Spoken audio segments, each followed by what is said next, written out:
தமிழ் சமுதாய தொப்புள் கொடி உறவுகளுக்கு காமராஜர் ஆதித்தனார் மக்கள் கழகத்தின் மாநில தலைவர் கராத்தே சுதாகர பாண்டியன் எனது வணக்கத்தை சமர்ப்பிக்கின்றேன். நமது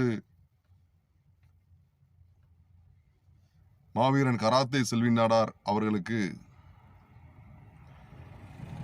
சட்டமன்றத்திலே குரல் கொடுத்து மானம் காத்தவர் ஐயா டாக்டர் கிருஷ்ணசாமி அவர்கள், புதிய தமிழகம் தலைவர்.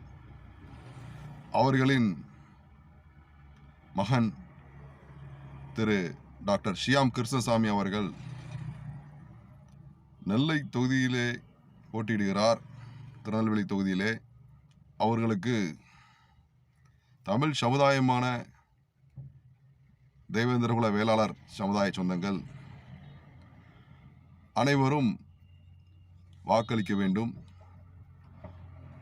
நம் நாடார் சமுதாயத்தை சார்ந்த திருநெல்வேலி தொகுதி மக்கள் தவறாமல் வாக்களிக்க வேண்டும். ஏனென்று சொன்னால், மாவீரன் கராத்தே செல்வி நாடார் அவர்களுக்கு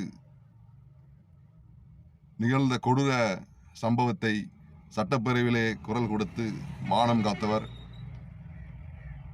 ஐயா டாக்டர் கிருஷ்ணசாமி அவர்கள். அந்த அடிப்படையிலே ஐயா அவர்கள் இருக்கும் தொகுதியிலும் நம் நாடார் சமுதாய ஓட்டு டாக்டர் கிருஷ்ணசாமி அவர்களுக்கு பெறுவாரியாக வழங்க வேண்டும்.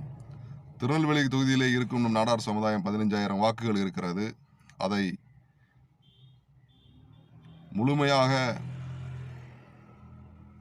புதிய தமிழகம் கட்சி தலைவர் ஐயா டாக்டர் கிருஷ்ணசாமி அவர்களின் மகன் திரு டாக்டர் ஷியாம் கிருஷ்ணசாமி அவர்களுக்கு வழங்க வேண்டும். பெருவாரியான வாக்குகளில் அவர்கள் வெற்றி அடைய வேண்டும் என்று நாம் உறுதுணையாக இருக்க வேண்டும். இந்த நேரத்திலே ஒன்றுபடுவோம் தமிழ் சமுதாயமாக. நாடார் தேவேந்திரகுல வேளாளர்கள் ஒற்றுமை ஓங்குக, வளர்க. புதிய தமிழகம் படைப்போம். அதுதான் வரலாறாக இருக்கும். நன்றி, வணக்கம்.